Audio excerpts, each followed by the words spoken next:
Hello student, good morning and welcome to my channel pro education.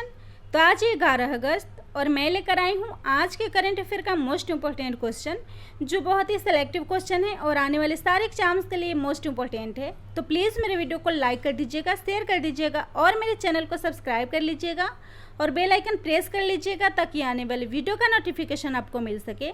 और इस video के PDF का link description box में है, आप वहाँ से PDF डाउनलोड कर सकते हैं। तो चलिए शुरू करते हैं आज के करंट अफेयर का फर्स्ट क्वेश्चन। पहला क्वेश्चन है, किस राज्य में पहला रेशम प्रशिक्षण सह उत्पादन केंद्र स्थापित किया जाएगा? तो इसका राइट आंसर होगा ऑप्शन बी, अरुणाचल प्रदेश। तो अरुणाचल प्रदेश में इस प्रशिक्षण केंद्र को स्थापित किया जाएगा और इस सेंटर को स्थापित करेगा खादी और ग्रामोद्योग आयोग, जिसमें हथकरघा, चरखा, सिल्क रीलिंग मशीन और युद्धरत ड्रम जैसी मशीनरी स्थापित की जाएगी। और इस ट्रेनिंग सेंटर का उद्देश्य गांव में उद्योगों की अन्य गतिविधियों को बढ़ावा देना है। तो इसको स्थापित करेगा खादी और ग्रामोद्योग आयोग, जिसकी स्थापना हुई थी 1956 में। मुख्यालय है मुंबई, महाराष्ट्र और इसके अध्यक्ष है विनय कुमार सक्सेना। और इसको स्थापित किया जाएगा अरुणाचल प्रदेश में, जो भारत के पूर्वोत्तर का सबसे बड़ा राज्य है। राजधानी है ईटानगर, मुख्यमंत्री है पेमा खांडू, राज्यपाल है BD मिश्रा, विधानसभा सीट है 60, लोकसभा सीट है 2, राज्यसभा सीट है 1, पड़ोसी देश है चीन, भूटान और म्यांमार, और नेशनल पार्क है नामदफा राष्ट्रीय उद्यान। तो इस क्वेश्चन में बात हो रही है अरुणाचल प्रदेश और खादी ग्रामोद्योग की। तो हाल ही में अरुणाचल प्रदेश के फिल्म निर्माता केजंग डी थोंगडोक को दादा साहेब फाल्के पुरस्कार से सम्मानित किया गया है। और खादी ग्रामोद्योग द्वारा डिजाइन किया गया सिल्क मास्क उपहार बॉक्स को हाल ही में नितिन गडकरी जी द्वारा लॉन्च की गई है। और चंदन और बांस वृक्षारोपण की नई पहल की शुरुआत खादी ग्रामोद्योग आयोग द्वारा शुरू किया गया है। अगला क्वेश्चन है, उत्तर प्रदेश की योजना वन डिस्ट्रिक्ट वन प्रोडक्ट के साथ किसने साझेदारी की है? तो इसका राइट आंसर होगा ऑप्शन ए, फ्लिपकार्ट। तो इस योजना को बढ़ावा देने के लिए फ्लिपकार्ट ने उत्तर प्रदेश के साथ साझेदारी की है। तो उत्तर प्रदेश में कारीगरों, बुनकरों और शिल्पकारों के ऑनलाइन व्यापार को बढ़ाने के लिए फ्लिपकार्ट ने यह साझेदारी की है। और फ्लिपकार्ट समर्थन पहल के द्वारा राज्य के विशेष उत्पादों और शिल्प कलाओं को देश भर के लाखों ग्राहकों तक पहुंचाने में मदद मिलेगी। तो उत्तर प्रदेश, जिसकी राजधानी है लखनऊ, मुख्यमंत्री हैं योगी आदित्यनाथ, राज्यपाल हैं आनंदीबेन पटेल, उच्च न्यायालय है इलाहाबाद उच्च न्यायालय। और लॉकडाउन के दौरान वर्चुअल कोर्ट की शुरुआत करने वाला उत्तर प्रदेश पहला राज्य बना है। लोकसभा सीट है 80, राज्यसभा सीट है 31 और विधानसभा सीट है 404। और हाल ही में लखनऊ के सड़क और चौक का नाम बदलकर मध्य प्रदेश के पूर्व राज्यपाल लालजी टंडन जी के नाम पर रखा गया है। तो यह बात हो रही फ्लिपकार्ट की, जिसका ऑनर वॉलमार्ट है। और फ्लिपकार्ट भारत की एक ई-कॉमर्स कंपनी है, जिसके 82% हिस्से को वॉलमार्ट ने खरीद लिया है। इसकी स्थापना हुई थी 2007 में। हेडक्वार्टर है बेंगलुरु, कर्नाटका और इसके CEO हैं कल्याण कृष्णमूर्ति। तो इस क्वेश्चन में बात हो रही है फ्लिपकार्ट की। तो फ्लिपकार्ट ने हाल ही में फास्ट होम डिलीवरी के लिए फ्लिपकार्ट क्विक सर्विस की शुरुआत की है। और फ्लिपकार्ट ने स्थानीय कला, शिल्प और हथकरघा को बढ़ावा देने के लिए कर्नाटक राज्य के साथ साझेदारी की है। और फ्लिपकार्ट ने डिजिटल मोटर बीमा स्कीम के लिए बजाज एलियांज से समझौता किया था। नेक्स्ट क्वेश्चन है, महिंदा राजपक्षे किस देश के प्रधानमंत्री नियुक्त हुए हैं? तो इसका राइट आंसर होगा ऑप्शन सी, श्रीलंका। तो महिंदा राजपक्षे श्रीलंका के फिर से प्रधानमंत्री नियुक्त हुए हैं और वे 2006 से 2015 तक श्रीलंका के राष्ट्रपति रह चुके हैं। और अब श्रीलंका में राष्ट्रपति के पद पर उनके छोटे भाई गोतबया राजपक्षे हैं। और महिंदा राजपक्षे श्रीलंका के पोडुजना पेरुमना पार्टी से हैं, जो चौथी बार श्रीलंका के प्रधानमंत्री बने हैं। तो यह बात रही श्रीलंका की, जो हिंद महासागर से घिरा हुआ एक छोटा सा देश है। राजधानी है श्री जयवर्धनेपुरा कोटे और इसका सबसे बड़ा शहर है कोलंबो। राष्ट्रपति हैं गोतबाया राजपक्षे और प्रधानमंत्री हैं महिंद्र राजपक्षे। तो इस क्वेश्चन में बात हो रही है प्रधानमंत्री की नियुक्ति की। तो हाल ही में गुयाना के प्रधानमंत्री मार्क फिलिप्स बने हैं। ओसोका रपोंडा गेबॉन की पहली महिला प्रधानमंत्री बनी हैं और ली सिएन लुंग सिंगापुर में चौथी बार प्रधानमंत्री बने हैं और जेन केस्टेक्स फ्रांस के प्रधानमंत्री हाल ही में नियुक्त हुए हैं।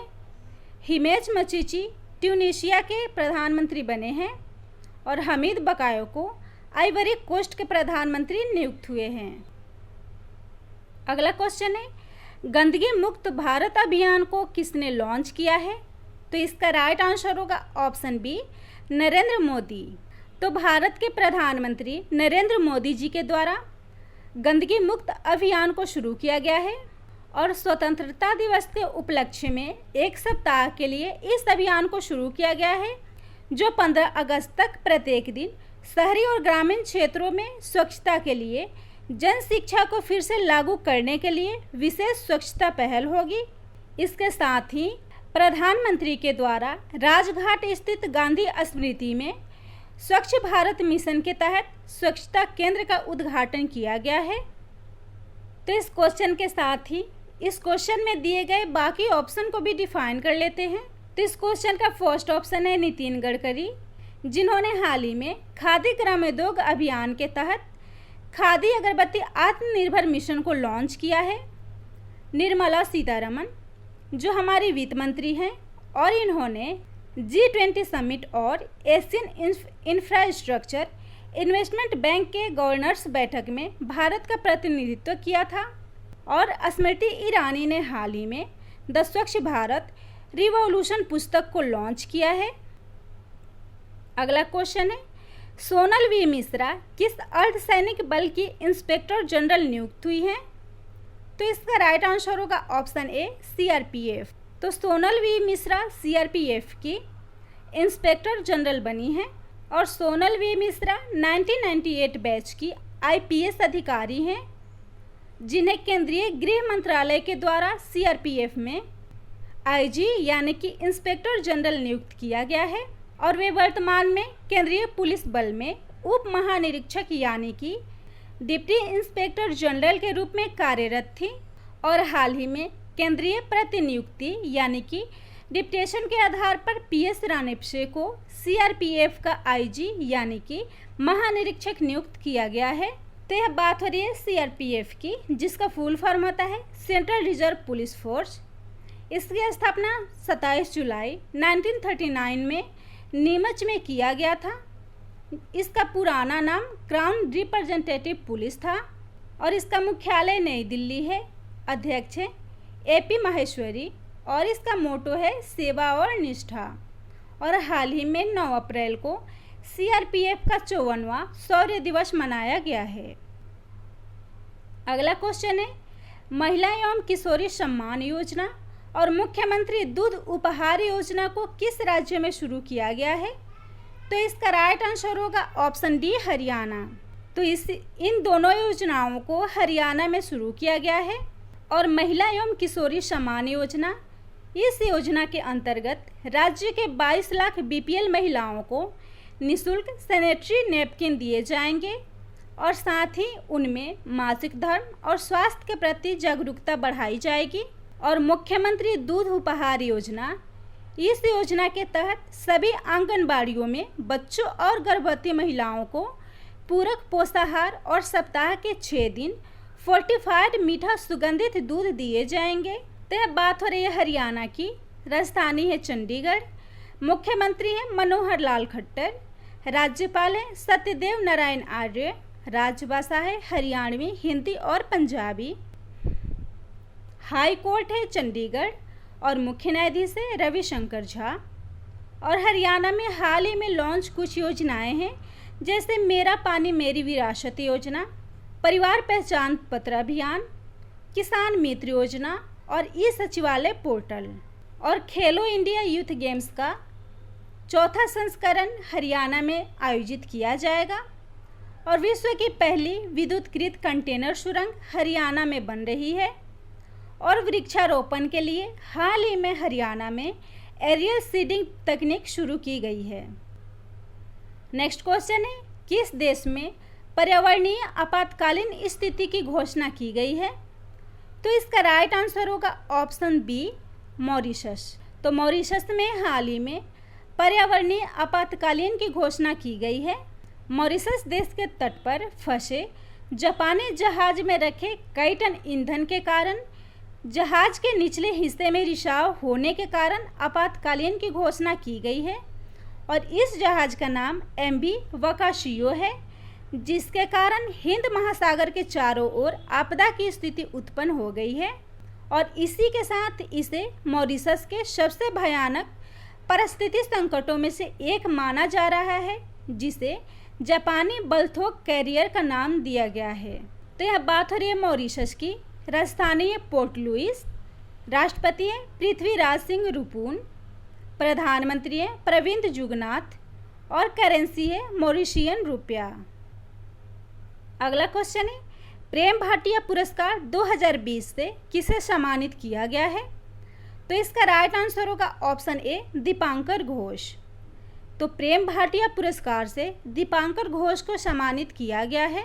और यह पुरस्कार उन्हें कोविड-19 महामारी के दौरान देश भर में मजदूरों के संकट और अन्य कोविड-19 संबंधित मुद्दों को कवर करने के लिए दिया गया है। और इनके साथ ही इस पुरस्कार को पत्रकारिता website peoples of archive of rural India को भी दिया गया है। तो दीपांकर घोष इंडियन एक्सप्रेस के पत्रकार हैं। और प्रेम भाटिया पुरस्कार, जिसकी स्थापना 1995 में वरिष्ठ पत्रकार प्रेम भाटिया की याद में की गई थी। और इस पुरस्कार को उत्कृष्ट पत्रकारिता के क्षेत्र में दिया जाता है। तो इस क्वेश्चन में दिए गए बाकी ऑप्शन को भी डिफाइन कर लेते हैं। इस क्वेश्चन का फर्स्ट ऑप्शन है ऑर्नी दोषी, जिन्हें हाल ही में मैन बुकर पुरस्कार से सम्मानित किया गया है। और यह पुरस्कार उनकी पुस्तक बर्न्ट शुगर के लिए दिया गया है। सेकेंड ऑप्शन है कला नारायण स्वामी, जिन्हें हाल ही में सिंगापुर राष्ट्रपति पुरस्कार से सम्मानित किया गया है। और यह सम्मान उन्हें कोविड-19 में प्रभावपूर्ण सेवाओं के लिए दिया गया है। और थर्ड ऑप्शन है प्रिया ठकराल, जिन्हें हाल ही में डायना अवार्ड से सम्मानित किया गया है। अगला क्वेश्चन है, नंदी इलैया का हाल ही में निधन हो गया है, वे किस राज्य के सांसद रह चुके हैं? तो इसका राइट आंसर होगा ऑप्शन डी, तेलंगाना। तो नंदी इलैया तेलंगाना के सांसद रह चुके हैं और इनका हाल ही में निधन हुआ है। और नंदी इलैया पूर्व कांग्रेस नेता और तेलंगाना से 8 बार सांसद रहे हैं, 6 बार लोकसभा और 2002 से 2014 तक 2 बार राज्यसभा के लिए चुने गए थे। और वे वर्तमान में तेलंगाना कांग्रेस समिति के उपाध्यक्ष भी थे। तो यह बात हो रही है तेलंगाना की। इस राज्य का गठन 2 जून 2014 में हुआ था। राजधानी है हैदराबाद, मुख्यमंत्री हैं के चंद्रशेखर राव, राज्यपाल हैं तमिलसाई सौंदरराजन, जिलों की संख्या है 31 और विधानसभा सीट है 119, राज्यसभा सीट है 7 और लोकसभा सीट है 17। राजभाषा है तेलुगु, नेशनल पार्क है अमराबाद टाइगर रिजर्व। और हाल ही में तेलंगाना के तेलिया रुमाल को GI टैग मिला है। तेलंगाना में साइबर अभियान शुरू किया गया है, जिसका उद्देश्य है राज्य की लड़कियों और महिलाओं को साइबर क्राइम से बचाना। और मोबाइल कोविड-19 केंद्र भी तेलंगाना में स्थापित हुआ है, जिसका उद्देश्य है कम आय वाले आवासीय क्षेत्रों में मुफ्त रैपिड एंटीजन टेस्ट करना। और मोबाइल कोविड-19 केंद्र एक वैन है जो घर घर जाकर रैपिड एंटीजन टेस्ट करती है। अगला क्वेश्चन है, submarine optical fibre cable connectivity की शुरुआत कहाँ की गई है? तो इसका राइट आंसर होगा ऑप्शन सी, उपर्युक्त दोनों। इस कनेक्टिविटी की शुरुआत अंडमान और निकोबार द्वीप समूह में की गई है और इसे अंडमान और निकोबार द्वीप समूह में डिजिटल इंडिया बनाने और सस्ती एवं बेहतर कनेक्टिविटी प्रदान करने के लिए शुरू किया गया है। तो submarine optical fibre cable online शिक्षा, टेलीमेडिसिन, बैंकिंग प्रणाली, ऑनलाइन ट्रेनिंग में सुधार और पर्यटन को बढ़ावा देने में इस द्वीप समूह की मदद करेगा। और इस केबल को चेन्नई से अंडमान निकोबार के बीच में कनेक्ट किया जाएगा। तो अंडमान निकोबार द्वीप समूह भारत का एक केंद्र शासित प्रदेश है जो बंगाल की खाड़ी में स्थित है। राजधानी है पोर्ट ब्लेयर, हाई कोर्ट है कोलकाता हाई कोर्ट, राजभाषा है हिंदी और अंग्रेजी, और इसके उपराज्यपाल हैं एडमिरल देवेंद्र कुमार जोशी, और इसके 15वें कमांडर इन चीफ बने हैं मनोज पांडे। और अंडमान द्वीप और निकोबार द्वीप 10 डिग्री चैनल द्वारा एक दूसरे से अलग होता है। अगला क्वेश्चन है, विश्व जैव ईंधन दिवस यानी कि वर्ल्ड बायोफ्यूल डे हाल ही में कब मनाया गया है? तो इसका राइट आंसर होगा ऑप्शन ए 10 अगस्त। तो वर्ल्ड बायोफ्यूल डे 10 अगस्त को प्रत्येक वर्ष मनाया जाता है और इस दिवस का उद्देश्य पारंपरिक जीवाश्म ईंधन के विकल्प के रूप में गैर जीवाश्म ईंधन के महत्व को बताना और जैव ईंधन के क्षेत्र में सरकार द्वारा किए गए विभिन्न प्रयासों को उजागर करना है। और इसे पेट्रोलियम और प्राकृतिक गैस मंत्रालय के द्वारा मनाया जाता है। और इस बार इस दिवस के अवसर पर जैव ईंधन की ओर आत्मनिर्भर भारत के विषय पर एक वेबिनार का आयोजन किया गया है। तो अगस्त मंथ में अब तक मनाए गए महत्वपूर्ण दिवस है 1 अगस्त पहला मुस्लिम महिला अधिकार दिवस, 3 अगस्त विश्व संस्कृति दिवस, और 1 से 7 अगस्त तक स्तनपान सप्ताह के रूप में मनाया जाता है। 6 अगस्त को हिरोशिमा दिवस, 7 अगस्त को राष्ट्रीय हथकरघा दिवस और 9 अगस्त को अंतर्राष्ट्रीय आदिवासी दिवस मनाया गया है। अगला क्वेश्चन है, किस राज्य में रेडियो स्कूल शुरू किया गया है? तो इसका राइट आंसर होगा ऑप्शन डी महाराष्ट्र। तो महाराष्ट्र में बच्चों को शिक्षा देने के लिए रेडियो स्कूल की शुरुआत की गई है। तो नागपुर आकाशवाणी के द्वारा महाराष्ट्र के 17 जिलों में रेडियो स्कूल शुरू किया गया है, जिसमें 3 बच्चों को इंटरव्यू के लिए चुना जाता है जो विषय के आधार पर चर्चा करते हैं। और इस रेडियो स्कूल के जरिए महाराष्ट्र के 4500 गाँव के 3.5 लाख से ज़्यादा बच्चे पढ़ाई कर रहे हैं। तो यह बात हो रही है महाराष्ट्र की, जिसकी राजधानी है मुंबई।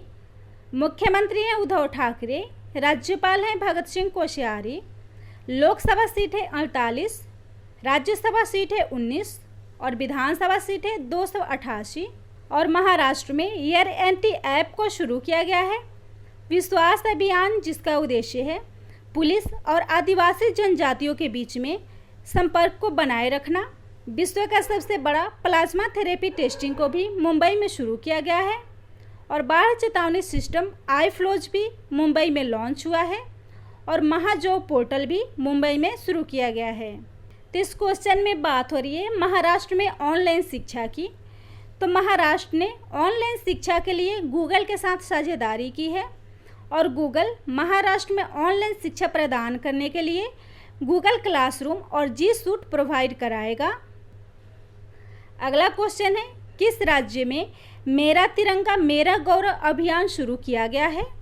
तो इसका राइट आंसर होगा ऑप्शन ए राजस्थान। तो मेरा तिरंगा मेरा गौरव अभियान को राजस्थान के जयपुर में शुरू किया गया है और इस अभियान को लॉन्च किया है राजस्थान के राज्यपाल कलराज मिश्रा ने, जिसके अंतर्गत 10,000 परिवारों को निःशुल्क तिरंगा वितरित किए जाएंगे। और इस अभियान का उद्देश्य है देश और तिरंगा के प्रति लोगों में सम्मान बढ़ाना और 15 अगस्त को प्रत्येक घर में तिरंगा को फहराना। तो यह बात हो रही है राजस्थान की, राजधानी है जयपुर, मुख्यमंत्री हैं अशोक गहलोत, राज्यपाल है कलराज मिश्रा, प्रमुख झील है पुष्कर झील और राजसमंद झील और पिछोला झील। और भारत के सबसे बड़ा मरुस्थल है थार मरुस्थल, जिसका 61% हिस्सा राजस्थान में है। और राजस्थान का एकमात्र हिल स्टेशन है माउंट आबू और भारत की एकमात्र लवणीय नदी है जिसका नाम लूनी नदी है, जो राजस्थान में बहती है। और क्षेत्रफल के आधार पर भारत का सबसे बड़ा राज्य है राजस्थान। तो बात हो रही है राजस्थान की। राजस्थान में कुछ योजनाएं और पोर्टल को लॉन्च किया गया है, जैसे एम्प्लॉयमेंट एक्सचेंज पोर्टल, जिसका उद्देश्य है युवाओं के कौशल के आधार पर उन्हें रोजगार प्रदान करना। वन धन योजना जो किसानों के लिए शुरू किया गया है। इंदिरा रसोई योजना जो मुफ्त में गरीबों को भोजन प्रदान करने के लिए शुरू किया गया है। और निःशुल्क बस सेवा जो सैनिकों के लिए शुरू किया गया है। प्योर फॉर श्योर अभियान जो डेयरी प्रोडक्ट के शुद्धता को मापने के लिए शुरू किया गया है।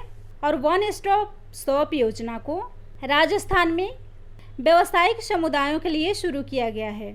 और राजस्थान में अति पिछड़े वर्ग को न्यायिक सेवा में 5% आरक्षण देने की घोषणा की गई है।